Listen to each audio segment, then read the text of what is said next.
Israel के प्रधानमंत्री Benjamin Netanyahu का यूएन में भाषण चर्चा का विषय बना हुआ है।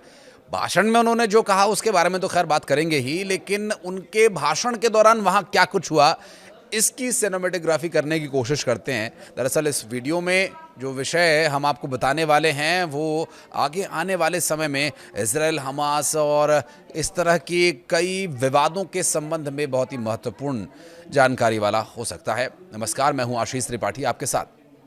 यूएन में चल रही जो बैठकें हैं उन बैठकों से कभी पाकिस्तान के प्रधानमंत्री का बयान आता है, कभी वो डोनाल्ड ट्रंप के जी हजूरी करते नजर आते हैं, डोनाल्ड ट्रंप की हाँ में हाँ मिलाते नजर आते हैं, तो भारत के करारा जवाब दिए जाने की कभी खबरें सामने आती हैं। और अब जो ताज़ा खबर सामने आई है, बेंजामिन नेतन्याहू का बयान वो चर्चा में है। दरअसल हमास का इस पर कहना यह है कि बेंजामिन नेतन्याहू का बयान गुमराह कर देने वाला बयान है।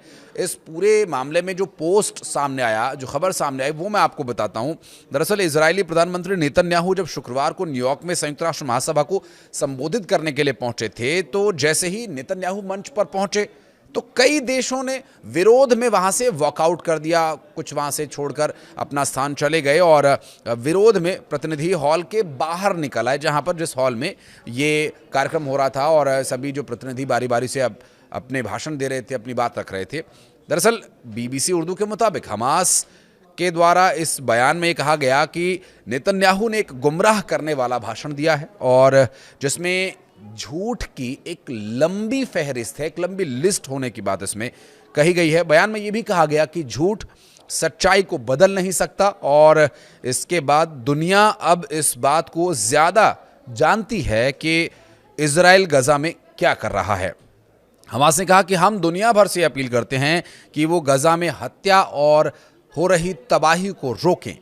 ये इजराइल के लिए कहा गया था। साथ ही इजराइल के प्रधानमंत्री ने क्या कहा वो भी आपको बता देते हैं। नेतन्याहू ने अपने भाषण में फिलिस्तीन को राष्ट्र का दर्जा देने को सरकार का पागलपन बताया और उनका यह कहना है कि कई देशों द्वारा मान्यता देना शर्मनाक है। और साथ ही नेतन्याहू का कहना यह था कि इजराइल के लाउड स्पीकर गजा में उनके भाषण का प्रसारण कर रहे हैं। उन्होंने हमास से कहा कि आप हथियार डाल दें और हमें अंदर जाने दें सीमा के, और बंधकों को हमें छुड़ा लेने दें, वरना हम आपको ढूंढ निकालेंगे और फिर मार डालेंगे। जी हाँ, हमास द्वारा बंधक बनाए गए लोगों को संबोधित करते हुए उन्होंने कहा कि हम आपको नहीं भूले, एक पल के लिए भी नहीं। इजराइल के लोग आपके साथ हैं। ये जो स्थिति बनी हुई है, दरअसल आपको बता दें कि फ़लस्तीन को देश का दर्जा दिए जाने के विरोध में लगातार बेंजामिन नेतन्याहू अपने प्रबल बयान पर अड़े हुए, प्रबल तरीके से अड़े हुए हैं और अमेरिका का साथ भी मिला हुआ है इजराइल को। और लगभग 145 देश अब तक फ़लस्तीन को देश होने की मान्यता दे चुके हैं, लेकिन फ़लस्तीन के देश होने की मान्यता पर लगातार इजराइल विरोध जताता रहा है। Israel's 12-day war with Iran, which I renamed Operation Rising Lion, that's from the Bible. This 12-day war will go down in the annals of military history. Our daring pilots neutralized Iran's missile defenses and took control of the skies over Tehran. And you saw this. Israeli fighter pilots and American B-2 pilots bombed Iran's nuclear enrichment sites. I want to thank President Trump for his bold and decisive action. We must remain absolutely clear-minded and vigilant. We must not allow Iran to rebuild its military nuclear capacities. Iran's stockpiles of enriched uranium, these stockpiles must be eliminated. And tomorrow, UN Security Council sanctions on Iran must be snapped back. The final remnants of Hamas are holed up in Gaza City.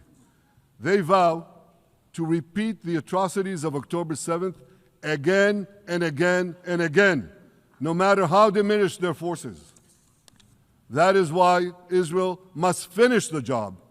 That is why we want to do so as fast as possible. This week, the leaders of France, Britain, Australia, Canada, and other countries unconditionally recognized a Palestinian state. They did so after the horrors committed by Hamas on October 7th. Well, I have a message for these leaders. When the most savage terrorists on earth are effusively praising your decision, you didn't do something right. You did something wrong, horribly wrong. Your disgraceful decision will encourage terrorism against Jews and against innocent people everywhere. It will be a mark of shame on all of you. और हालांकि America का बहुत स्पष्ट इस पर अभी तक बयान नहीं कहा जा सकता, लेकिन जिस तरह से अमेरिका का स्टैंड रहा है तो वो भी फ़लस्तीन को देश माने जाने की स्थिति में अपनी सकारात्मकता या अपना बयान नहीं दे रहा है कि देश उसे माना जाए। उस पर उसकी कोई अभी रजामंदी सामने नहीं आई है ऑफिशियली, कम से कम। लेकिन इजराइल के साथ लगातार इजराइल के बयान का समर्थन करने वाली कुछ एक घटनाएं ज़रूर इसमें कही जा सकती हैं। हमास को लेकर के लगातार इजराइल का दावा ये रहा है कि हमास की वजह से उनके क्षेत्र में आतंकवाद पनप रहा है, इजराइल में फैल रहे आतंकवाद को रोकने के लिए वो लगातार तत्पर है और इस्लामिक आतंकवाद के खिलाफ इजराइल का ये ऑपरेशन जारी रहेगा। और लगातार बेंजामिन नेतन्याहू के बयान से ये बात भी साबित होती रही है कि वो टूट जाएंगे लेकिन झुकेंगे नहीं, जैसी कई बार कई मंचों से उन्होंने इस तरह की बातें कही हैं। लेकिन इस वक्त हमास द्वारा जो इजराइल के प्रधानमंत्री पर निशाना साधा गया वो एक ऐसे वक्त पर साधा गया जब पूरी दुनिया की नज़र यूएन के इन सेशंस पर है, इन मीटिंग्स पर है, जहां पर अलग अलग देशों के राष्ट्राध्यक्ष मिल रहे हैं और एक सेंट्रल हॉल में सभी देशों के प्रतिनिधियों की मौजूदगी में ये चर्चाएं हो रही हैं।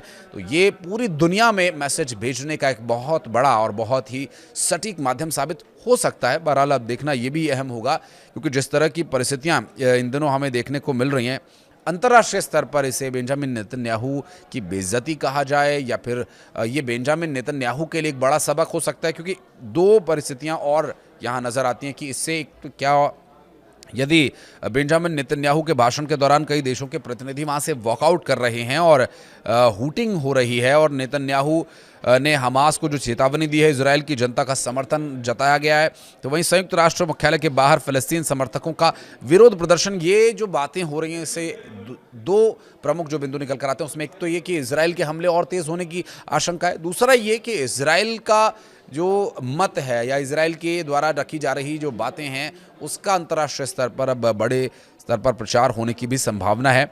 और जो वहाँ पर हुआ अमूमन इस तरह का देखा जाना, इस तरह की घटना यहाँ पर होती नहीं है। हालांकि विरोध जताने के तरीके अपने अपने अलग अलग हैं, लोग अपने भाषण से अपनी बातों से विरोध जरूर जताते हैं। देखिए भारत और पाकिस्तान के भी कई विषय वहाँ पर देखने को मिले, जहाँ शहबाज शरीफ डोनाल्ड ट्रंप के चापलूसी करने के चक्कर में कई बार कुछ बोल जाते हैं और यहाँ इस बार भी उन्होंने वही किया। तो भारत करारा जवाब बार बार दे रहा है और पुरजोर तरीके से फैक्ट्स के साथ अपनी बातों को रख रहा है। तो ये तो मंच है अंतर्राष्ट्रीय स्तर पर अपनी बातों को रखने का, लेकिन जिस तरह की परिस्थिति अभी यहाँ पर दिखाई दे रही है उससे साफ जाहिर है कि इजराइल के प्रधानमंत्री बेंजामिन नेतन्याहू अब शायद यहाँ तक तो शांत नहीं रहने वाले हैं और इसका दूरगामी परिणाम क्या होगा ये देखने का विषय होगा। कुछ कहना चाहें तो आप कमेंट सेक्शन में आइए और अपनी उपस्थिति दर्ज कराइए और बताइए कि आपकी इस पर क्या राय है। धन्यवाद।